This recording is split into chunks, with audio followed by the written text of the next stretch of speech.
내일 아침 일어나서 2000년 동안 멈춰있던 시계가 다시 작동하기 시작했다는 것을 발견한다고 상상해 보십시오. 저는 평범한 시계를 말하는 것이 아닙니다. 저는 하나님의 예언적 시계, 그리스도의 재림 전 인류 역사의 마지막 7년을 표시하는 그 시계를 말하는 것입니다. 수세기 동안 이 시계는 멈춰 있었고 기다리고 있었습니다. 무엇을 기다렸을까요?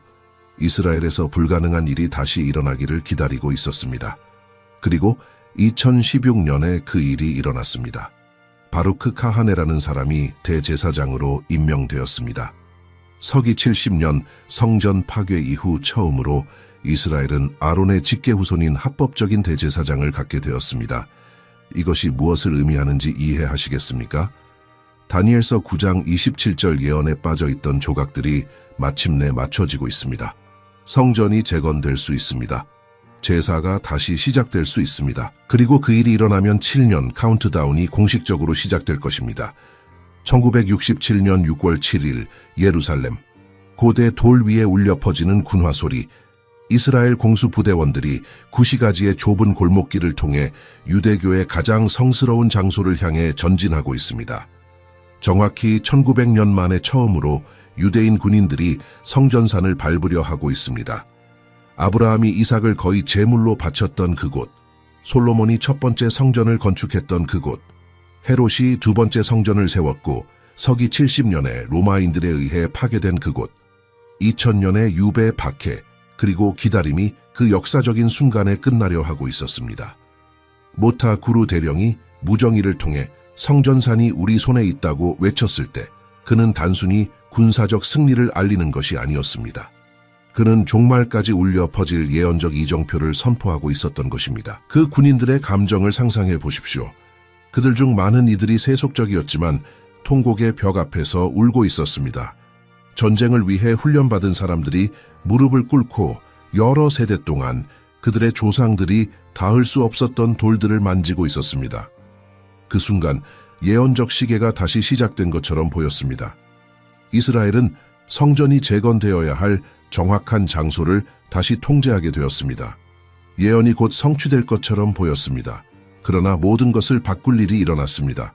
이스라엘 국방장관 모셰 다얀이 오늘날까지 의견을 나누게 하고 깊은 예언적 함의를 가진 결정을 내렸습니다. 정복 후 불과 며칠 만에 그는 바위의 돔에서 이스라엘 국기를 내리라고 명령했습니다. 그뿐만 아니라 그는 성전산의 행정적 통제권을 이슬람 종교위원회인 웨이크프에 돌려주었습니다. 군인들은 전투에서 승리했을 수 있지만 유대교의 가장 성스러운 장소는 이슬람 관리에 남게 되었습니다. 다얀은 왜 그렇게 했을까요? 그의 대답은 실용적이고 지정학적이었습니다. 그는 완전한 통제를 유지하는 것이 이스라엘이 이길 수 없는 종교 전쟁을 촉발할 것을 두려워했습니다. 그 압력을 상상해 보십시오. 한편으로는 정통파 랍비들이 성전을 재건하기 위한 즉각적인 접근을 요구하고 있었습니다. 다른 한편으로는 무슬림 지도자들이 현상이 변경되면 전 세계적인 지하들을 위협하고 있었습니다. 다얀은 불가피한 종교적 대립 대신 일시적인 평화를 선택했습니다. 그는 유대인들이 성전산을 방문하는 것을 허용했지만 그곳에서 유대교 기도를 금지했습니다. 군사적 정복이 영적 항복으로 귀결된 것입니다. 이 결정은 오늘날까지 우리가 살고 있는 예언적 역사를 만들어냈습니다. 이스라엘은 1967년 이후 정치적으로 예루살렘을 통제하고 있으며 이것은 누가복음 21장 24절에서 예수님께서 이방인의 때가 차기까지 예루살렘이 이방인들에게 밟힐 것이라고 말씀하신 예언을 성취합니다. 그러나 모든 종말론적 예언의 고동치는 심장인 성전산은 이스라엘의 종교적 접근 범위 밖에 남아 있습니다. 마치 집의 열쇠는 가지고 있지만 주요 방에 들어갈 수 없는 것과 같습니다. 수십 년 동안 이 상황은 되돌릴 수 없는 것처럼 보였습니다. 현상을 바꾸려는 모든 시도는 폭동, 국제적 위협, 외교적 긴장을 불러일으켰습니다. 유대인 단체들이 기도하기 위해 성전산에 오르려고 할 때마다 세계는 긴장하며 지켜보았습니다. 국제사회는 이 종교적 벌집을 건드리지 말라고 이스라엘에 반복적으로 경고했습니다. 성전 재건과 제사 재개에 관한 다니엘의 예언이 성취되는 것은 불가능해 보였습니다. 그러나 많은 사람들이 1967년에 그 역사적 순간에 깨닫지 못한 것이 있습니다. 다얀의 결정은 예언을 막지 않았습니다. 그것은 단지 다니엘이 2500년 전에 예견했던 정확한 시나리오를 만들어냈을 뿐입니다. 예언은 이스라엘이 군사력으로 성전을 재건할 것이라고 말한 적이 없습니다. 예언은 카리스마 있는 지도자, 즉 적그리스도가 재건을 허용할 7년 계약을 확인할 것이라고 말했습니다. 1967년에 만들어진 긴장은 예언에 대한 장애물이 아닙니다. 그것은 예언적 시나리오의 본질적인 부분입니다. 이 불가능한 분쟁을 해결할 평화협정의 필요성이 바로 마지막 날에 기만적인 계약을 위한 무대를 준비할 것입니다. 그리고 정치 세계가 주권과 외교에 대해 논쟁하는 동안 조용하고 강력한 무언가가 무대 뒤에서 일어나기 시작했습니다. 유대교 종교단체들은 세 번째 성전의 꿈을 포기하지 않았습니다. 그들은 단지 전략을 바꿨을 뿐입니다. 지금 재건할 수 없다면 적절한 순간이 올 때를 위해 세심하게 준비할 것입니다. 그리고 이 준비는 우리 눈앞에서 펼쳐지고 있는 이 예언적 이야기의 다음 장으로 이끕니다. 2016년으로 빠르게 이동해 봅시다. 다시 예루살렘입니다.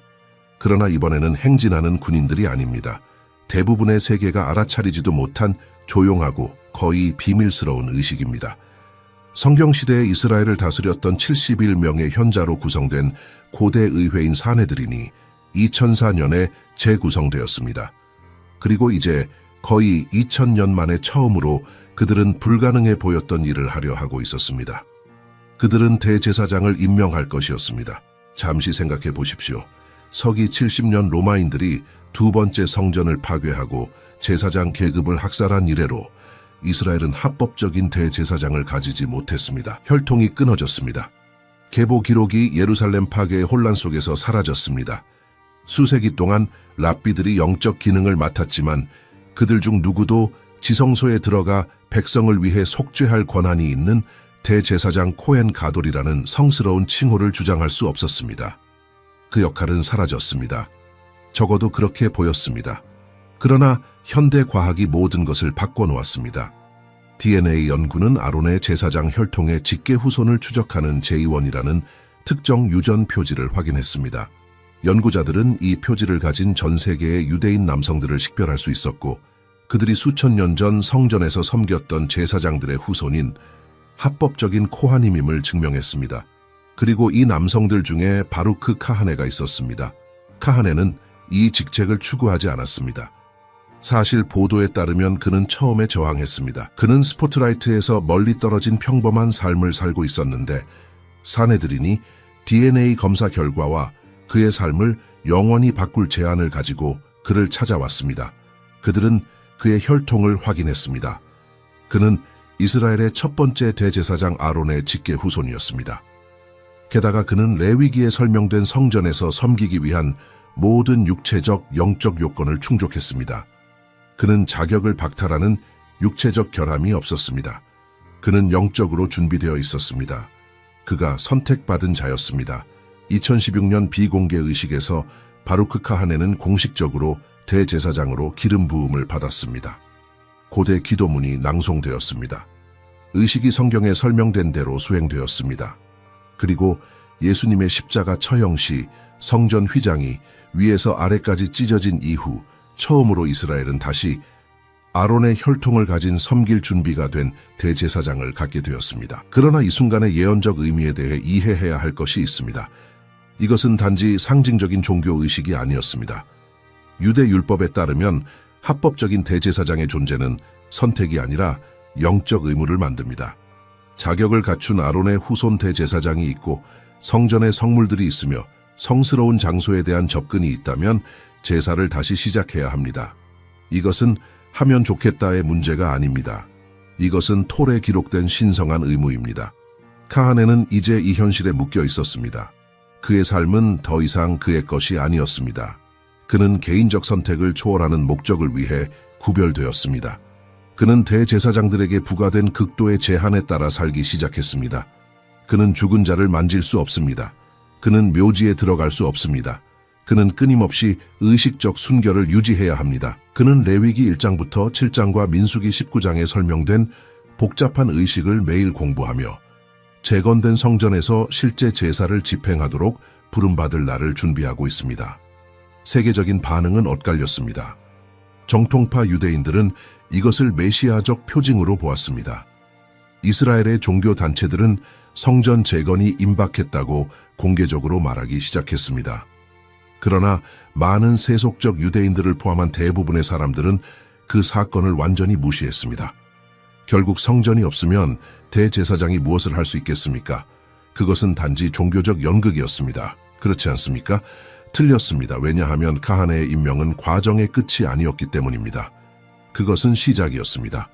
그것은 이스라엘이 성전 예배 재개에 필요한 모든 조각들을 준비하는 것에 진지하다는 것을 세상에 알렸습니다. 그리고 여러분이 곧 발견하게 될 것처럼 카하네는 이 준비의 혼자가 아닙니다. 한 조직 전체가 수십 년 동안 쉬지 않고 일해왔습니다. 그 순간이 오면 아무것도 부족하지 않도록 보장하기 위해서입니다. 성물이 없다는 것도, 훈련받은 제사장이 없다는 것도, 지연에 대한 변명도 없을 것입니다. 모든 것이 준비될 것입니다. 그리고 이것은 우리를 불가능한 것이 세심하게 준비되고 있는 성전연구소의 문 안으로 이끕니다. 예루살렘 구시가지의 유대인 지구 중심부에는 대부분의 관광객들이 그 예언적 중요성을 인식하지 못하고 지나치는 장소가 있습니다. 그것은 1987년에 랍비 이스라엘 아리엘에 의해 설립된 성전연구소입니다. 외관상으로는 소박한 박물관처럼 보입니다. 그러나 내부는 세 번째 성전에 필요한 모든 세부 사항을 준비하기 위해 고속으로 작동하는 예언적 공장에 다름없습니다. 성전연구소에 들어가면 고대와 현대가 인상적인 방식으로 충돌하는 세계로 이동하게 됩니다. 보호유리 뒤에 걸려있는 순금 촛대가 있습니다. 청동 복제품이나 장식용 버전이 아닙니다. 우리는 출애굽기 25장 31절부터 40절까지 하나님께서 모세에게 주신 사양에 정확히 따라 만들어진 45kg의 순금에 대해 말하고 있습니다. 모든 세부 사항이 세심하게 재현되었습니다. 7개의 가지, 아몬드 꽃, 잔들. 성전이 재건되는 즉시 성소에서 불을 밝힐 준비가 되어 있습니다. 그러나 촛대는 시작에 불과합니다. 연구소의 복도를 걸으면 고대 설명에 따라 재현된 레위인들의 악기를 볼 수 있습니다.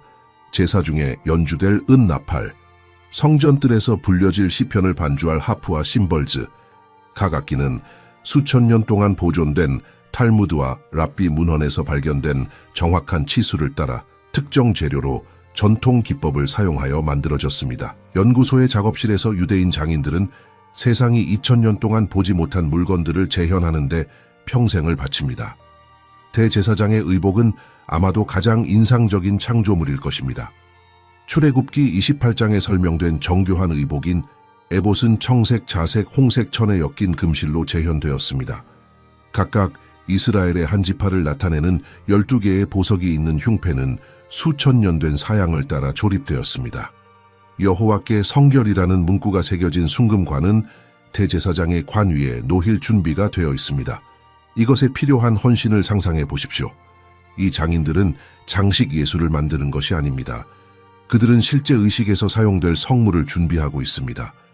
그들은 모든 치수, 모든 재료, 모든 색이 절대적으로 정확하도록 보장하기 위해 히브리어, 아람어, 그리스어로 된 고대 문헌을 연구합니다. 왜일까요? 토라에 따르면 성물이 잘못 만들어지면 성전에서 사용될 수 없기 때문입니다. 치수의 오류, 부적절한 재료, 그러면 모든 작업을 다시 해야 합니다. 하나님의 임재에서 사용될 물건들을 준비할 때는 즉흥적으로 할 여지가 없습니다. 그리고 관유가 있습니다. 성전연구소가 출애굽기 30장 22절부터 25절까지 설명된 성스러운 기름을 재현하는 데 성공했다는 것을 알고 계셨습니까? 그 조리법에는 수세기 동안 사용되지 않았던 희귀한 향료가 필요했습니다. 순수한 모략, 향기로운 계피, 향기로운 창포, 계피를 정확한 비율로 올리브 기름과 섞은 것입니다. 이 기름은 성전이 봉헌될 때 제단, 성물, 그리고 제사장들에게 기름 부음을 하는 데 사용될 것입니다. 그러나 아마도 가장 놀라운 준비는 붉은 암송아지와 관련이 있을 것입니다. 민수기 19장 1절부터 10절에 따르면 완전히 붉고 흠이 없으며 멍게를 메어본 적이 없는 암송아지를 제물로 바쳐 태워야 합니다. 그 재는 물과 섞여 의식적으로 부정한 사람들이 성전에 들어갈 수 있도록 정화하는 정화수를 만듭니다. 이 정화 없이는 누구도 성전에서 섬길 수 없습니다. 제사장도 아닙니다. 레위인도 아닙니다. 아무도 안 됩니다. 문제는 무엇입니까? 완전히 붉은 암송아지는 극히 드뭅니다. 너무 드물어서 일부 랍비들은 메시아가 다시 발견되기 전에 나타나야 한다고 믿었습니다. 수세기 동안 이것은 성전 재건의 최종 장애물로 여겨졌습니다. 그러나 2018년에 특별한 일이 일어났습니다. 이스라엘 유전학자들과 협력하는 텍사스의 축산업자들이 자격을 갖춘 5마리의 붉은 암송아지를 만들어내는데 성공했습니다. 그것들은 2022년에 이스라엘로 운송되었고 보호된 농장에서 사용될 날을 기다리며 조심스럽게 사육되고 있습니다. 이것의 긴급성을 느끼실 수 있습니까? 이것들은 이론적인 준비가 아닙니다. 성전연구소는 그 순간이 오면 절대적으로 아무것도 부족하지 않도록 보장하기 위해 수백만 달러와 수십 년의 작업을 투자했습니다. 청동재단이 준비되어 있습니다. 특별한 향이 준비되어 있습니다. 제사장들은 DNA를 통해 확인되었고 의식에 대해 훈련받았으며 기다리고 있습니다. 암송아지들이 자라고 있습니다. 바루크 카하네가 대제사장으로 임명되었습니다. 단 한 가지만 빠져 있습니다. 단 한 가지. 성전산에 대한 접근입니다. 그리고 이 장벽이 어떤 정치적 합의나 재앙적 사건을 통해 제거되면 제사는 수년이 아니라 며칠 안에 다시 시작될 수 있습니다. 변명은 없을 것입니다. 지연도 없을 것입니다. 모든 것이 준비될 것입니다. 그리고 바로 여기서 다니엘의 예언이 그 정확성에서 무서워지는 것입니다. 왜냐하면 그것은 무엇이 일어날 것인지 뿐만 아니라 어떻게 일어날 것인지도 예견했기 때문입니다. 그리고 이것은 우리를 이 모든 예언적 이야기에 고동치는 심장으로 이끕니다. 이제 우리는 이 모든 사건들을 연결하는 예언을 깊이 탐구해야 합니다. 다니엘서 9장에서 성경을 펴십시오. 이 장은 모든 성경 중 가장 정확하고 검증 가능한 예언 중 하나를 포함하고 있습니다. 그것은 70주 예언으로 알려져 있으며 바벨론 유배 후 예루살렘 재건부터 메시아의 죽음까지 그리고 인류 역사의 최후 사건들까지의 타임라인을 문자 그대로 매핑합니다. 다니엘은 바벨론에 있는 동안 유대 민족의 유배가 언제 끝날지 이해하려고 기도하고 금식하면서 이 환상을 받았습니다. 천사 가브리엘이 나타나 다니엘이 물었던 것을 훨씬 넘어서는 답을 주었습니다. 가브리엘은 말했습니다. 70주가 내 백성과 내 거룩한 성을 위하여 정해졌느니라. 그러나 이것들은 7일의 문자 그대로의 주가 아니었습니다. 그것들은 해의 주였습니다. 각 주는 7년을 나타냈습니다. 따라서 70주는 490년을 의미했습니다. 예언은 세 기간으로 나뉘었습니다.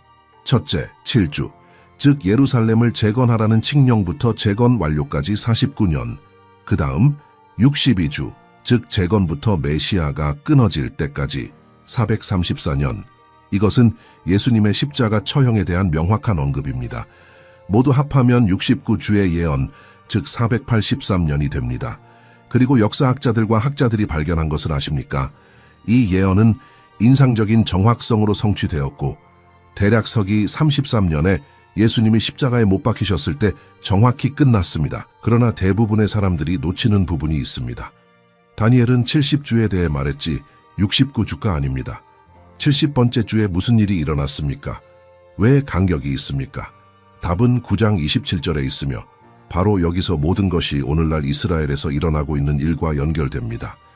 다니엘은 이렇게 썼습니다. 그가 한 일해 동안 많은 사람과 더불어 언약을 굳게 맺고 그가 그 일해의 절반에 제사와 예물을 금지할 것이며 단어들을 주의 깊게 관찰하십시오. 그가 언약을 굳게 맺을 것이다. 이 그는 누구입니까? 이전 구절들의 맥락은 명확합니다. 그것은 장차 올 통치자, 마지막 날에 나타날 마지막 세계 지도자인 적그리스도에 대한 언급입니다. 그는 예언적 한 주, 즉 7년 동안 많은 사람들과 계약, 언약을 확인할 것입니다. 그리고 이 계약은 제사와 예물과 직접 관련된 무언가를 가질 것입니다. 왜일까요? 계약이 이스라엘이 성전을 재건하고 제사를 재개하도록 허용할 것이기 때문입니다. 현재 상황을 생각해 보십시오. 이스라엘은 예루살렘을 통제하지만 전 세계 전쟁을 촉발하지 않고는 성전산을 건드릴 수 없습니다. 이슬람 국가들은 그곳에 유대 성전을 건축하려는 모든 시도를 전쟁 행위로 간주할 것이라고 선언했습니다. 국제사회는 현상을 유지하라고 이스라엘에 지속적으로 압력을 가합니다. 해결책이 없는 상황처럼 보이지 않습니까? 그러나 예언은 누군가가 불가능을 이룰 것이라고 말합니다. 카리스마 있는 지도자, 아마도 서구인으로서 충분한 정치적, 외교적 권위를 가진 사람이 어떻게든 이 불가능한 분쟁을 해결할 7년 평화협정을 확인할 것입니다. 이 협정은 이스라엘이 성전을 재건하고 제사를 재개하도록 허용할 것입니다. 아마도 협정은 바위의 돔과 아라크사 모스크를 국제 통제해 두면서 성전산의 다른 부분에 유대 성전을 허용할 것입니다. 아마도 그들은 원래 성전의 정확한 위치가 이슬람 구조물들과 직접적인 충돌이 없다는 것을 발견할 것입니다. 또는 지진과 같은 재앙적 사건이 비극적인 방식으로 문제를 해결할 수도 있습니다. 우리는 세부 사항을 모르지만 결과는 압니다. 계약이 있을 것입니다. 허가가 있을 것입니다. 그리고 제사가 다시 시작될 것입니다. 그리고 여기에 여러분이 멈춰서 주의를 기울여야 할 부분이 있습니다. 다니엘은 주의 절반에 계약이 확인된 후 3년 반 후에 계약을 맺은 지도자가 제사와 예물을 금지할 것이라고 말했습니다. 그는 계약을 깰 것입니다. 제사는 폭력적으로 중단될 것입니다. 그리고 나서 황폐하게 하는 가증한 것이 옵니다. 이 지도자가 자신을 신이라고 선포하고 마태복음 24장 15절에서 예수님께서 사람들이 이것이 일어나는 것을 보면 즉시 산으로 도망쳐야 한다고 경고하셨을 정도로 끔찍한 방식으로 성전을 더럽힐 것입니다. 이것이 무엇을 의미하는지 아십니까? 다니엘의 70번째 주는 아직 성취되지 않았습니다. 그것은 기다리고 있습니다. 이스라엘이 다시 제사를 드릴 수 있는 능력을 갖기를 기다리고 있습니다. 그리고 이제 2000년 만에 처음으로 모든 조각이 제자리에 있습니다. 대제사장이 있습니다. 성물이 있습니다. 훈련받은 제사장들이 있습니다. 붉은 암송아지들이 있습니다. 해결을 요구하는 지정학적 긴장이 있습니다. 완전한 준비가 있습니다. 협정만 빠져 있습니다. 계약, 7년 언약, 그리고 그 협정이 확인되면 시계는 단순히 재시작되는 것이 아닙니다. 그것은 최후의 카운트다운을 시작할 것입니다. 7년, 그리스도의 재림까지 2555일, 그 시간의 절반인 1260일은 배신, 모독, 그리고 대환난의 시작을 표시할 것입니다. 다니엘은 이것을 2500년 전에 보았습니다. 그리고 이제 우리는 최종 준비가 우리 눈앞에서 펼쳐지는 것을 보고 있습니다. 그러나 이것은 이야기의 절반에 불과합니다. 이제 우리는 이 계약이 깨졌을 때 무슨 일이 일어날지 이해해야 합니다. 3년 반, 1260일, 다니엘의 70번째 주의 절반, 3년 반 동안 이스라엘은 마침내 2000년 동안 추구해온 것을 갖게 될 것입니다. 성전이 성전산에 재건될 것입니다. 매일 제사가 드려질 것입니다. 대제사장이 성소에서 섬기고 있을 것입니다. 코하님과 레위인들이 톨에 규정된 대로 그들의 의무를 수행할 것입니다. 평화가 있을 것입니다. 축하가 있을 것입니다. 예언적 성취감이 있을 것입니다. 그리고 나서 한 번의 재앙적인 날에 모든 것이 무너질 것입니다. 이 평화협정을 보장한 지도자, 세계가 평화 조성자이자 뛰어난 외교관으로 환영했던 그는 그의 진정한 본성을 드러낼 것입니다. 다니엘서 9장 27절은 우리에게 그가 그 일의 절반에 제사와 예물을 금지할 것이라고 말합니다. 그러나 이것이 정확히 무엇을 의미합니까? 어떻게 누군가가 단순히 성전의 제사를 중단시킵니까? 이것을 이해하기 위해 우리는 다니엘을 다른 예언적 구절들과 결합해야 합니다. 다니엘서 11장 31절에서 우리는 군대가 와서 성소 곧 견고한 곳을 더럽히며 매일 드리는 제사를 폐하며 멸망하게 하는 가증한 것을 세울 것이라는 미래 사건에 대해 읽습니다. 데살로니가후서 2장 3절부터 4절에서 바울은 하나님이라고 불리는 모든 것과 예배의 대상이 되는 것에 반대하고 그 위에 자기를 높여 하나님의 성전에 앉아 자기를 하나님이라고 선언하는 불법의 사람을 묘사합니다. 장면을 시각화할 수 있습니까? 완전히 작동하는 성전을 상상해 보십시오. 제사장들이 아침 제사를 드리고 있습니다. 향이 타고 있습니다. 레위인들이 시편을 노래하고 있습니다. 백성들이 뜰에서 예배하고 있습니다. 그리고 갑자기 군인들이 성전 단지 안으로 행진해 들어옵니다. 그들은 강제로 의식을 중단시킵니다. 그들은 제사장들을 쫓아냅니다. 그리고 나서 참석한 모든 사람들의 절대적인 공포 속에서 평화를 약속했던 세계 지도자가 욤키푸르에 1년에 한 번 대제사장만이 들어갈 수 있었던 지성소에 들어갑니다. 그리고 그곳에서 그는 자신을 신이라고 선포합니다. 예수님은 제자들이 종말의 징조에 대해 물었을 때 이 특정한 순간을 언급하셨습니다. 마태복음 24장 15절에서 예수님은 말씀하셨습니다. 그러므로 너희가 선지자 다니엘이 말한 바 멸망에 가증한 것이 거룩한 곳에 선 것을 보거든 읽는 자는 깨달을진저. 그리고 나서 16절에서 예수님은 긴급한 명령을 내리십니다. 그때에 유대에 있는 자들은 산으로 도망할지어다. 왜 예수님은 즉각적인 도피의 필요성을 그렇게 강조하셨습니까? 이 순간이 인류 역사상 가장 끔찍한 3년 반의 시작을 표시하기 때문입니다. 요한계시록 13장은 이 지도자가 어떻게 전 세계적인 경배를 요구하고 상업을 통제하기 위한 표 시스템을 구현하며 그의 신성 주장을 거부하는 사람을 폭력적으로 박해할 것인지 설명합니다. 이 박해의 특정 초점은 무엇입니까? 자신들이 속았다는 것을 인식하는 유대인들과 환난 기간 동안 예수님을 메시아로 받아들이는 새로운 신자들입니다. 그러나 여기 성전산에 대해 이해해야 할 중요한 것이 있습니다. 그리고 왜 이 장소가 예언에서 그렇게 중심적인지 말입니다. 단지 유대인들에게 성스럽다는 것만이 아닙니다. 새 종교에 성스럽다는 것입니다.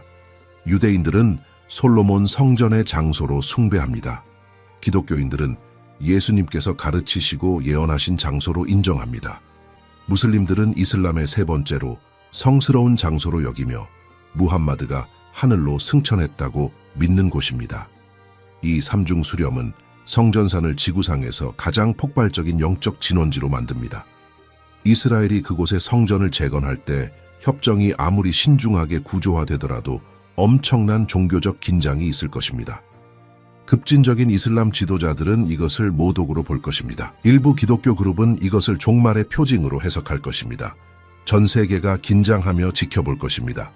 그 장소에서의 모든 폭력이 전 세계적 분쟁으로 확대될 수 있다는 것을 알면서 말입니다. 그리고 바로 이 긴장을 적그리스도가 성전을 더럽힐 때 이용할 것입니다. 올 선전을 상상해 보십시오. 종교가 인류를 어디로 이끄는지 보십시오. 라고 그가 말할 것입니다. 유대인, 무슬림, 기독교인이 한 조각의 땅을 놓고 싸우며 고대 신념 때문에 서로를 죽일 준비가 되어 있습니다. 나는 일시적인 평화를 가져왔지만 여러분의 종교가 모든 갈등의 뿌리입니다. 그러므로 나는 나 외에 다른 신이 없다고 선언합니다. 나를 경배하십시오. 그러면 진정한 평화가 있을 것입니다. 그것은 종교 전쟁에 지친 세상에 매혹적인 메시지가 될 것입니다. 그리고 여기에 이것을 예언적으로 의미 있게 만드는 것이 있습니다. 황폐하게 하는 가증한 것은 단지 유대인 제사를 중단시키는 것에 관한 것이 아닙니다. 그것은 참 하나님에 대한 예배를 기만하는 사람에 대한 예배로 대체하는 것에 관한 것입니다. 그것은 인류에게 선택하도록 강요하는 것에 관한 것입니다. 당신은 이 시스템의 표를 받아들이고 일시적으로 생존하시겠습니까? 아니면 거부하고 박해에 직면하지만 영혼을 유지하시겠습니까? 중간 지점은 없을 것입니다. 요한계시록 13장 8절은 우리에게 죽임을 당한 어린 양의 생명책에 창세 이후로 이름이 기록되지 못하고 이 땅에 사는 자들은 다 그 짐승에게 경배하리라고 말합니다. 함의는 명확합니다. 생명책에 이름이 있는 사람들은 짐승을 경배하기를 거부할 것입니다. 그리고 대가를 치를 것입니다.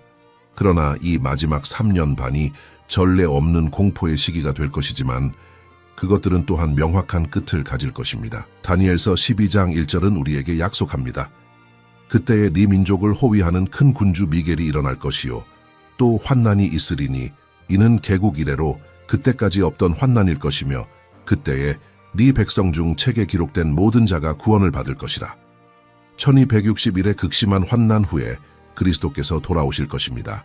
그리고 이것은 우리를 지금 당장 당신의 마음속에서 울려 퍼져야 할 최종 질문으로 이끕니다. 우리가 목격하고 있는 사건들의 수렴이 역사상 전례가 없기 때문에 방금 배운 것을 빠르게 요약해 봅시다. 1948년에 이스라엘은 거의 2000년의 분산 후에 다시 국가가 되었고 유대 민족이 그들의 땅에 재집결하는 것에 대한 수십 개의 예언을 성취했습니다. 1967년에 이스라엘은 로마인들이 파괴한 이래 처음으로 예루살렘을 재정복했고 이방인의 때의 끝에 대한 예수님의 예언을 성취했습니다. 2016년에 합법적인 대제사장이 서기 70년 이후 처음으로 임명되었습니다. 그리고 이제 우리 시대의 모든 성물, 훈련받은 제사장들, 심지어 자격을 갖춘 붉은 암송 아지들까지 준비되어 있습니다. 패턴을 보십니까? 우연이 아닙니다. 교묘한 인간 계획이 아닙니다.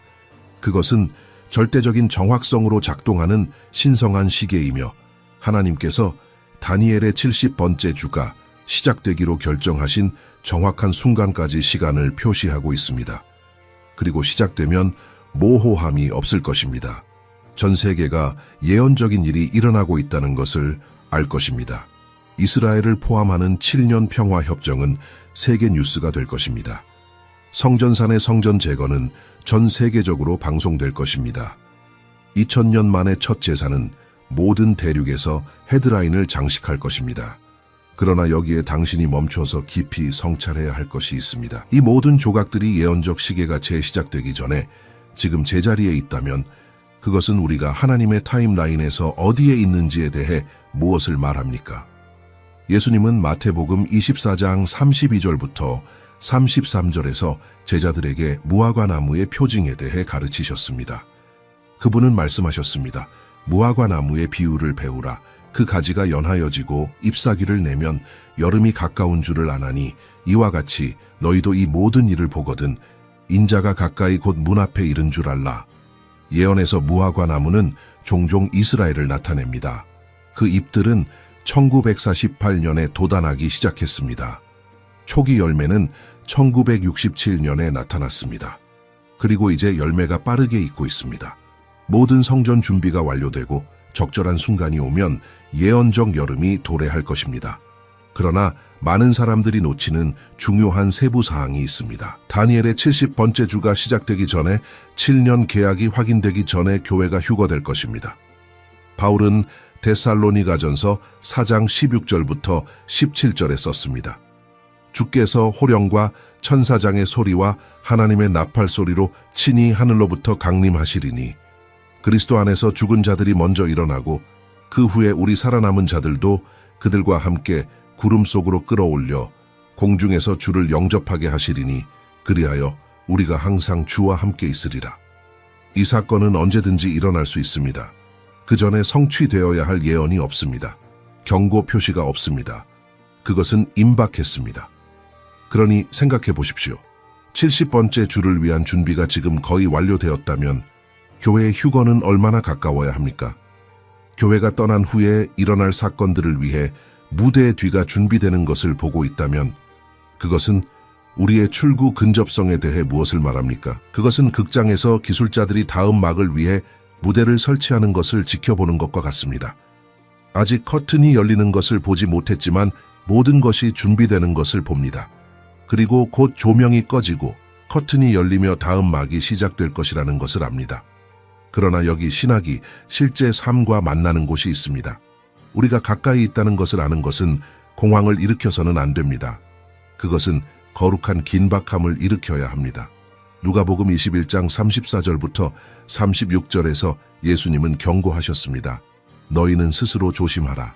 그렇지 않으면 방탕함과 술 취함과 생활의 염려로 마음이 둔하여지고 뜻밖의 그 날이 덫과 같이 너희에게 임하리라. 이 날은 온 지구상에 거하는 모든 사람에게 임하리라. 이러므로 너희는 장차 올 이 모든 일을 능히 피하고 인자 앞에 서도록 항상 기도하며 깨어 있으라. 경계한다는 것은 책임을 포기하는 것을 의미하지 않습니다. 모든 것을 팔고 산에 올라가 기다리는 것을 의미하지 않습니다. 그것은 땅의 의무를 이행하면서 영원한 의식을 가지고 사는 것을 의미합니다. 시간이 짧기 때문에 긴급하게 복음을 전하는 것을 의미합니다. 화해를 위한 내일이 없을 수 있기 때문에 빨리 용서하는 것을 의미합니다. 일시적인 보물을 축적하는 대신 영혼에 투자하는 것을 의미합니다. 하나님께서 당신을 심으신 곳에서 충실히 일하면서 기대를 가지고 위를 바라보는 것을 의미합니다. 그리고 7년 계약에 대해 우리가 이해해야 할 중요한 것이 있습니다. 그것은 평화를 위한 해결책으로 제시될 것입니다. 외교적 승리로 축하될 것입니다. 세계 지도자들이 박수를 보낼 것입니다. 전 세계 언론이 그것을 홍보할 것입니다.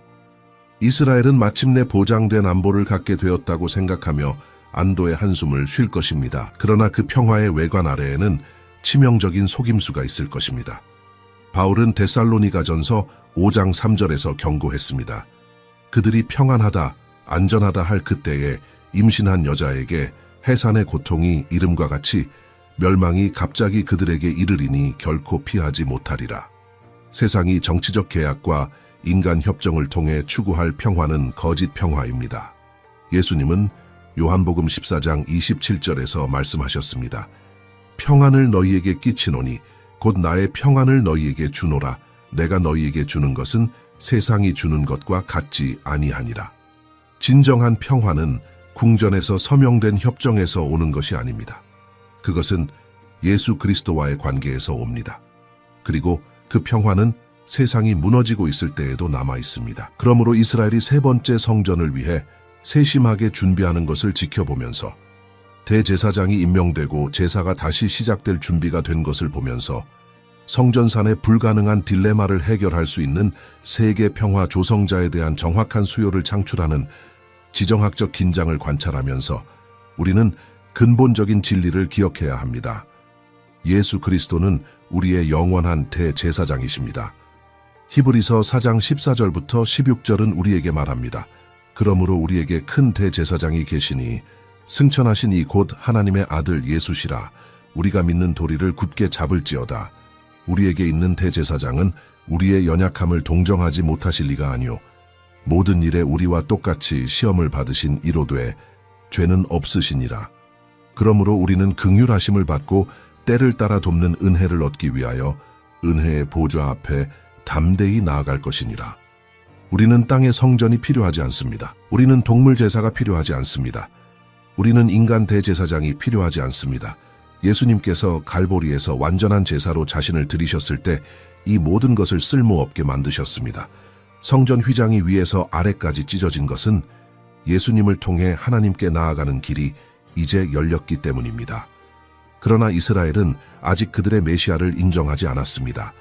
그리고 그들은 다니엘의 70번째 주를 통과해야 하고 대환난을 통과해야 마침내 그들이 찌른 자를 바라보고 그분을 구주로 인정하게 될 것입니다. 당신은 기다릴 필요가 없습니다. 당신은 지금 예수님을 받아들일 수 있습니다. 오늘 이 순간 시계가 재시작되기 전에 시계가 째깍거리고 있습니다. 준비가 완료되었습니다. 대제사장이 임명되었습니다. 성물들이 재현되었습니다.